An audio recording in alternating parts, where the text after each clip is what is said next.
Everyone, आज मैं आपके लिए एक्सप्लेन करूंगी 1000 ऑफ वर्ड्स का एपिसोड नंबर 9। तो जैसा कि लास्ट एपिसोड में हमने देखा था कि रिले असेंबली में वांगलिन नाम के डिसाइपल के पास बदनसीबी की टेक्निक थी जिसकी मदद से वो टियानशिन को बड़ी ही अजीब अंदाज में हरा देता है। हमारा हीरो लिन फेई उसका अगला अपोनेंट था, तो उसने वांगलिन पर तेजी से अटैक करना शुरू कर दिया। हालांकि लिन फेई के हर एक मूव वांगलिन के सामने फेल हो रही थी, जिस वजह से लिन फेई भी अब कंफ्यूज हो गया था कि वो आखिर वांगलिन को हराए तो कैसे। अब आगे तो हम देखते कि वांगलिन का मास्टर उसका परफॉर्मेंस देखकर बहुत ज्यादा खुश था। तभी एल्डर डेंग उससे कहते कि तुम दूसरों की किस्मत को लूट रहे हो। यहाँ पर मिस फॉर्चून स्वॉर्ड टेक्निक का यूज किया जा रहा है और ये एक बहुत ही इवल टेक्निक है, जिस पर जाओ कहती कि देखो डेंग, तुम्हारा टियानशिन कल मेरे डिसाइपल के सामने हार गया था, तो उसके लिए तुम हम पे नाराज क्यों हो रहे हो। तो डेंग उससे कह रहे थे कि तुम्हें तो डर लगना चाहिए, इस टेक्निक को यूज करते हुए तुम्हारा डिसाइपल हार भी सकता है। तो कह रहे थे कि प्लीज मेरे डिसाइपल को नजर लगाना बंद कर दो, मेरा डिसाइपल वांगलिन बहुत ही लकी है, नहीं तो मैं कभी उसे ऐसी टेक्निक मास्टर नहीं करने देता।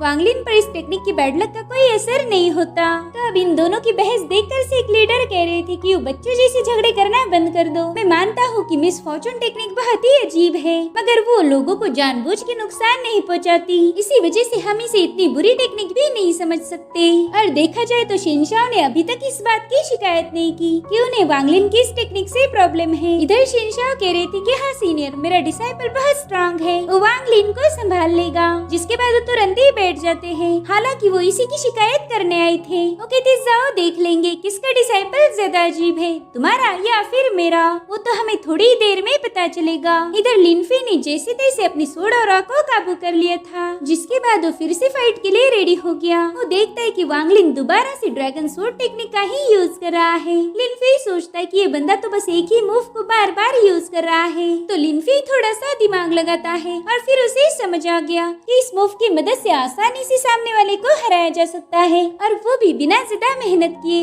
इतना ही नहीं, वांगलिन का अपोनेंट भी ज्यादा सीरियसली इंजर्ड नहीं होगा। तो लिन फेई उससे कहते हैं भाई तुम्हारी ड्रैगन सोड टेक्निक तो कमाल की है और ये काफी ज्यादा सिंपल भी है, लेकिन मेरे गाँव में इससे भी आसान टेक्निक मौजूद है। तो वांगलिन उससे कह रहा था कि प्लीज मुझे भी उस आसान टेक्निक के बारे में बताओ ना, मैं भी उसे मास्टर करूंगा। सो लिन फेई हवा में जंप करते हुए कह रहा था कि उसका नाम है ग्रीटिंग स्वॉर्ड टेक्निक, और अब वो वांगलिन पर हमले करना शुरू कर देता है। वो बता रहा था कि इस टेक्निक में हम सामने वाले को गुड लक विश करते हैं। तब तक स्मोक डीमन दोबारा से वहाँ आ गया था। वो लिन फेई का हाथ पकड़ने की कोशिश करता है, इसलिए लिन फेई ने अपनी स्वॉर्ड दूसरे हाथ में होल्ड कर ली। जिसके बाद वो वांगलिन के साथ अटैक खेल रहा था। डिसाइपल्स कहते हैं कि भाई यहाँ पर चल क्या रहा है, अरे ये छोड़ो, देखो इतनी फालतू टेक्निक का यूज करके भी लिन फेई वांगलिन पर भारी पड़ गया। शायद वांगलिन बहुत ही कमजोर है। जाओ को तो ये सब देखकर टेंशन आ रही थी। इधर लिन फेई ने वांगलिन को अपनी पावर्स का यूज करके नीचे गिरा दिया था, जिसके बाद वो दोबारा से अटैक करने लगता है। वो कहते हैं वांगलिन काश तुम लकी हो जाओ, तुम्हारे पास ढेर सारा पैसा हो, तुम्हारी हेल्थ अच्छी हो और तुम्हें एक अच्छी सी गर्लफ्रेंड मिल जाए। इधर वांगलिन चुपचाप से उसके सारे अटैक्स को झेल रहा था और वहीं पर वांगलिन का मास्टर कह रहा था कि प्लीज वांगलिन अब सरेंडर कर दो। और इधर लिन फेई उसे काफी सारी दुआएं दे रहा था। उस पर हमला करते हुए कहता है कि मैं विश करता हूँ कि तुम्हें एक परफेक्ट लाइफ मिले। दरअसल लिन फेई ने बैड लक पर अच्छी विशेष की मार करी थी और वांगलिन था कि अपने मास्टर को डिसअपॉइंट नहीं करना चाहता था, तो तुरंत ही हवा में फ्लोट करते हुए अपने एक्सट्रीम पावर्स को एक्टिवेट कर देता है। जा उससे कह रही थी कि ऐसा मत करो, तुमने अभी तक इस टेक्निक को अच्छे से मास्टर नहीं किया। लेकिन वांगलिन उनकी एक नहीं सुनता। उसने एक बहुत ही बड़ी सोड क्रिएट कर दी थी। वो हेवी सोड लिन फेई से बहुत दूर तो थी, मगर फिर भी लिन फेई को उससे तकलीफ होने लगती है। सभी लोग वांगलिन की पावर्स देखकर हैरान थे। वो कहते हैं वांगलिन तो बहुत ही मासूम दिखता है, पता नहीं था कि वो इतना पावरफुल होगा। इधर एल्डर डेंग बता रहे थे कि इस बंदे ने अपने लक को सोड और में इकट्ठा किया है और अब वो खुद की टेक्निक की वजह से घायल हो जाएगा। जाओ तो नजारा देखकर ही डर गए थे। वो कह रहे थे कि ये फाइट जारी रखने की कोई जरूरत नहीं है, मैं अभी जाके वांगलिन को रोक लेता हूँ, मगर सेक लीडर उन्हें ऐसा करने से रोक देते हैं। इधर लिन फेई की आंखों से एक अजीब सी रोशनी आ रही थी। उसे देखकर ऐसा लग रहा था कि वो पजेस्ड हो चुका है। वो कह रहा था कि पता नहीं क्यों मुझे बहुत ज्यादा भूख लग रही है। इधर वांगलिन ने भी लिन फेई पर अपनी सोड से हमला कर दिया, मगर लिन फेई ने एक शील्ड बनाकर उस सोड की ऑरा को कंज्यूम करना शुरू कर दिया था और देखते ही देखते उसने पूरी सोड को खा लिया। लिन फेई का ये रूप देखकर सभी एल्डर्स डर गए थे। जाओ कहते कि इस बंदे ने तो मेरे वांगलिन का सारा लक खा लिया। उसे तो बहुत ज्यादा गुस्सा आ रहा था। इधर वांगलिन की सारी पावर ड्रेन हो जाती है, जिस वजह से वो बेहोश होकर नीचे गिरने लगता है। मगर जाओ ने तुरंत ही वहाँ जाके वांग लिन को कैच कर लिया। उसे आवाज देकर उठा रहे थे। तो अब थोड़ी देर में वांग लिन को होश आ जाता है। वो अपने मास्टर से माफी मांग रहा था क्योंकि उसे लगता है कि उसने अपने मास्टर को डिसअपॉइंट किया। जिस पर जाओ कह रही थी कि बच्चे तुम्हें सॉरी बोलने की जरूरत नहीं है, चलो पहला हमें तुम्हें हील करना होगा। अब वो लिनफे को गुस्से में देखने लगते हैं, मगर बेचारे लिनफे को तो कुछ भी याद नहीं था। वो पूछता है कि यहाँ पर अभी क्या हुआ था। साथ ही इतनी बड़ी सोड खाने के बाद लिनफे ने डकार भी मारी, जिसे सुनकर जाओ कह रहे थे कि मेरा डिसाइपल अजीब नहीं है बल्कि अजीब तो तुम हो। लिनफे काफी कंफ्यूज था कि आखिर जाओ से ऐसा क्यों बोल रहे हैं। तब तक सीनियर वांगलिन भी वहाँ पर आ चुके थे। वो लिनफे को बताते हैं कि तुम अरीना से जा सकते हो क्योंकि तुमने मुकाबला जीत लिया है। लिनफे तो ये सुनकर शॉक था। वो कहता है कि मुझे ही पता नहीं कि मैंने मुकाबला कैसे जीता। जिसके बाद वो डायस से नीचे आ जाता है। अब जैंग उसे बता रहा था कि भाई आपने तो पूरी की पूरी सोड ही गटक ली। टियानशिन कह रहा था कि हाँ भाई, और वो सोड बहुत ही ज्यादा पावरफुल थी यार, पता नहीं मैं ऐसे कारनामे क्यों नहीं कर पाता।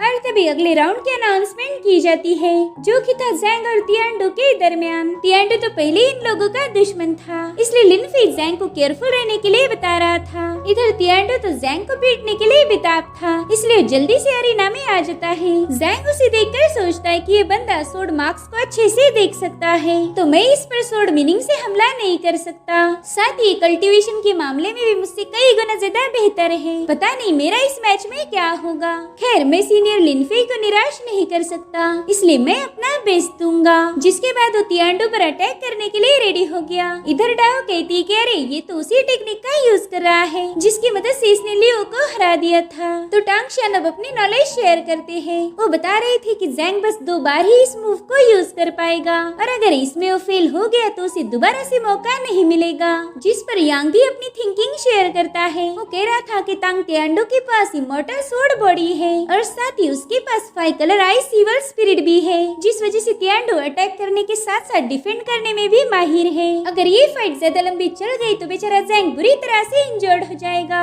अगर जैंग खुद को बचाना चाहता है तो उसने जल्दी से इस फाइट से निपटना होगा। इधर जैंग बड़ी ही तेजी से तियांडो पर हमला कर देता है, मगर वो तो ठसका मस नहीं हुआ। उसकी पावरफुल इमॉर्टल सोड बॉडी ने जैंग की सोड को अपने आप रोक दिया था। इधर लिनफे भी समझ गया था कि आज उसका जिगरी दोस्त बुरी तरह से पिटने वाला है। अब तियांडो तुरंत ही उसे दूर ढकेल कर उस पे हमले करना शुरू कर देता है, इसीलिए जैंग वहाँ से भागने की कोशिश कर रहा था, मगर तियांडो ने उसका रास्ता रोक दिया। भला वो हाथ में आए शिकार को ऐसे कैसे जाने देगा। अब उसने जैंग पर अपनी सोड और से अटैक कर दिया, जिसके बाद तियांडो उसे हवा में उछाल देता है। तियांडो के पाइथन्स ने उसे हवा में जकड़ लिया था, जिस वजह से जैंग वहाँ पर पूरी तरह से ट्रैप हो गया और अब तियांडो हवा में जंप लगा देता है। दरअसल वो जैंग की कोर को बुरी तरह से डैमेज करना चाहता था ताकि वो अपने चाचा का बदला ले पाए, मगर इससे पहले कि वो ये कांड कर दे वांगलिन ने उसे दूर पुश कर दिया था। वो तियांडो को बताते हैं कि जैंग ऑलरेडी बेहोश हो गया है, साथ ही वो बुरी तरह से घायल भी है,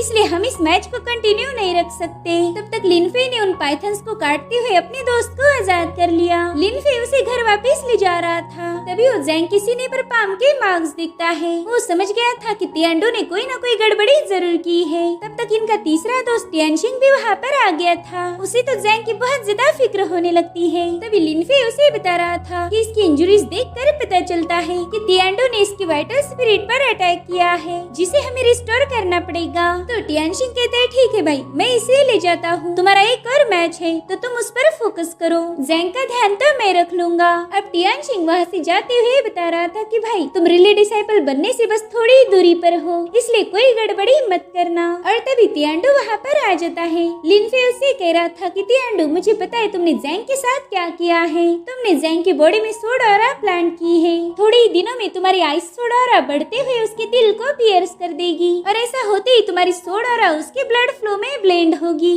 और फिर कोई भी ये पहचान नहीं पाएगा कि उसकी मौत का जिम्मेदार तुम हो। ये सुनकर तियांडो कहता है कि वाह मैं तो इम्प्रेस हो गया, तुम्हें तो सब कुछ पता है। चलो मैं तुम्हें एक बात और बताता हूँ, अगर जैंग की ऑटोप्सी खुद से एक लीडर भी करे ना, फिर भी उन्हें कोई सुराग नहीं मिलेगा, इसलिए लिनफे तुम मेरा कुछ भी बिगाड़ नहीं सकते, कोई तुम्हारी बात पर यकीन नहीं करेगा। जिसके बाद हमें शीहे और और युलोंग की मैच दिखाई जाती है। इसमें शीहे ने बढ़िया परफॉर्म करके उसे हरा दिया था।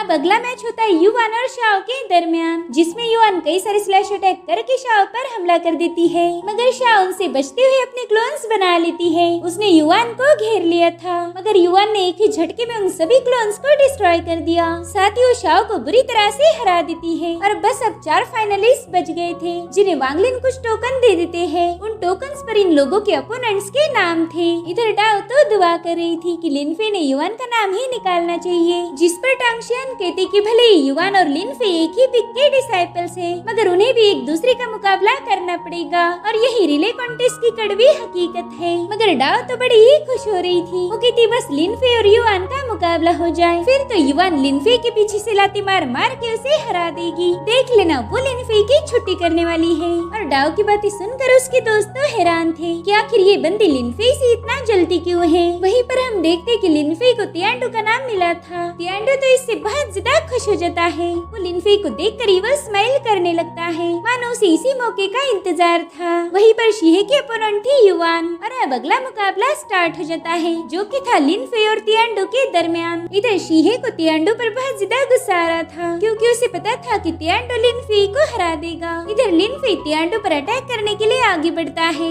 मगर वो उसके सारे अटैक को डॉज कर रहा था। अब वो दोनों भी ऊपर फ्लाई करते हुए फाइट करने लगते हैं, मगर ऊपर फाइट करने का मजा नहीं था, इसलिए दोनों दोबारा से नीचे आ जाते हैं। अब लिनफे उसके पीछे से आकर उस पर अटैक कर देता है, मगर तियांडो पर तो इसका कोई असर नहीं हुआ, जिसके बाद वो अपने आइस पावर की मदद से लिनफे को पीछे जाने पर मजबूर कर देता है। शीहे तो ये देखकर टेंशन में आ गया था। अब लिनफे उस आइस को काटते हुए तियांडो पर हमला कर देता है। साथ ही उसने अपने कई सारे क्लोन्स बना लिए, जो तियांडो पर लगातार हमले कर रहे थे। तो तियांडो अपने पाइथन्स को समन करके लिनफे पर काउंटर अटैक कर देता है। शी सोच रहा था कि भले ही लिनफे के पास 10,000 स्वॉर्ड टेक्निक है, जिसने तियांडो को थोड़ी देर के लिए शांत रखा, मगर इतना काफी नहीं होगा। वहीं पर युवान सोचती है कि तियांडो के पास इमॉर्टल स्वॉर्ड बॉडी है, इसलिए लिनफे के सारे अटैक्स बेमतलब जाया हो जाएंगे। इधर लिनफे ने हवा में जंप लगाकर तियांडो को दूर ढकेल दिया, और फिर वो अपनी स्वॉर्ड ऑरा से उसे बहुत दूर पुश कर देता है। शी कह रहा था कि लिनफे तियांडो को अरीना के बाहर भेजना चाहता है, ताकि वो बिना फाइट किए ही मुकाबले को जीत जाए। अब तियांडो ने अपनी स्वॉर्ड में पाइथन्स की पावर डालकर एक खतरनाक पाइथन बना दिया, तो लिनफे उसे बचने के लिए एक शील्ड बना लेता है। तियांडो उससे कह रहा था कि लिनफे अब तुम बच नहीं सकते। इधर युवान को भी लग रहा था कि तियांडो की इमॉर्टल स्वॉर्ड बॉडी लिनफे पर भारी पड़ जाएगी। अब तियांडो लिनफे को बता रहा था कि मेरा पाइथन स्पिरिट तुम्हारी स्वॉर्ड ऑरा को खा लेगा, और फिर मैं तुम्हें अपने पांव तले कुचल दूंगा, और फिर यहाँ मौजूद सभी लोग देखेंगे कि तुम यूहिंग पिक के डिसाइपल किसी काम के नहीं हो। तो लिनफे उससे कहता है कि भाई मैं तुझे सलाह देना चाहता हूँ कि तुमने वही खाना खाना चाहिए जो तुम हजम कर पाओ। और अब तियांडो को लिनफे की स्वॉर्ड ऑरा से तकलीफ होने लगती है, जिससे वो बुरी तरह से घायल हो गया। वो उससे पूछ रहा था कि बताओ तुमने अपनी स्वॉर्ड ऑरा के साथ क्या किया है, मगर लिनफे इसका कोई जवाब न देते हुए उसे एक दूसरा सजेशन देने लगता है। वो कह रहा था कि तुम्हारी इमॉर्टल स्वॉर्ड बॉडी का डिफेंस का एक लिमिट है, वो ज्यादा देर तक तुम्हें बचा नहीं सकती, और अगर मैं एक ही जगह पर लगातार अटैक कर दूं तो तुम्हारी बॉडी उसे झेल नहीं सकती। जिसके बाद वो सीधे जाकर तियांडो में अपनी स्वॉर्ड घुसा देता है, जिससे तियांडो बुरी तरह से घायल हो गया।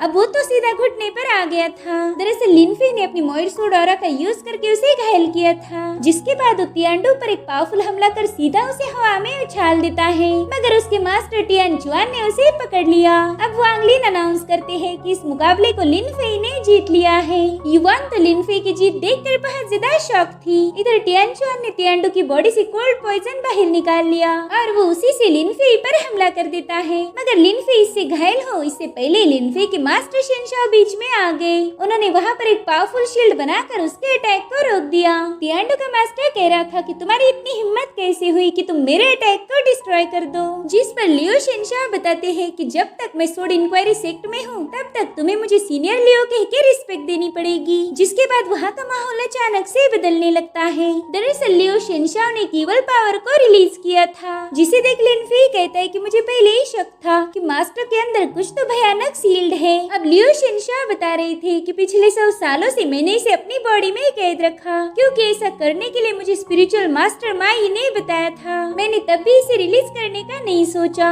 जब मेरी कोर डैमेज हो गई। तुम लोगों ने मेरी काफी बदनामी की, लेकिन फिर भी मैं शांत रहा। तुम्हारे डिसाइपल्स ने हमेशा मेरे बच्चों को परेशान किया, किया। उस वक्त भी मैंने इस पावर का यूज नहीं किया, लेकिन आज बात कुछ अलग है। तुमने मेरे लिनफी को जान से मारने की कोशिश की है, इसीलिए मैं तुम्हें दिखा दूंगा कि तुम मेरे सामने कितने मामूली हो। अब टियानजुआन तो बहुत डर गया था। वो कहता इसे जल्दी से सील कर दो, वरना तुम सोड इंक्वायरी से के विलन बन जाओगे। तो कहते पहली बात तो ये है कि तुम मुझे सीनियर बुलाओगे। अब लियो सीधे उसके पास चले गए। तभी तियांडू अपनी तलवार लेके लियो पर अटैक करने के लिए आगे बढ़ता है, इसलिए लियो भी उस पर हमला करने ही वाले थे। ये देखकर तियांडू का मास्टर लियो से माफी मांगने लगता है। वो कह रहा था सीनियर प्लीज हमें माफ कर दीजिए, हम दोबारा से आपको तंग नहीं करेंगे। साथ ही लीडर भी कह रहे थे कि शिनशो प्लीज इस बीस को दोबारा से कैद कर दो। तो उनकी बात मानते हुए लियो ने उस बीस को दोबारा से सील कर दिया, जिसके बाद वो लिनफी को लेकर वहाँ से चले जाते हैं। वहाँ मौजूद सभी लोग यही चर्चा कर रहे थे कि लिनफी के मास्टर इतने पावरफुल हैं, ये हमने सोचा नहीं था। डाओ ने भी ये बात मान ली थी कि मास्टर और डिसाइपल दोनों भी सबके बाप हैं। और इसी के साथ एपिसोड यहीं पर एंड हो जाता है। Thank you so much for watching. Bye bye, take care.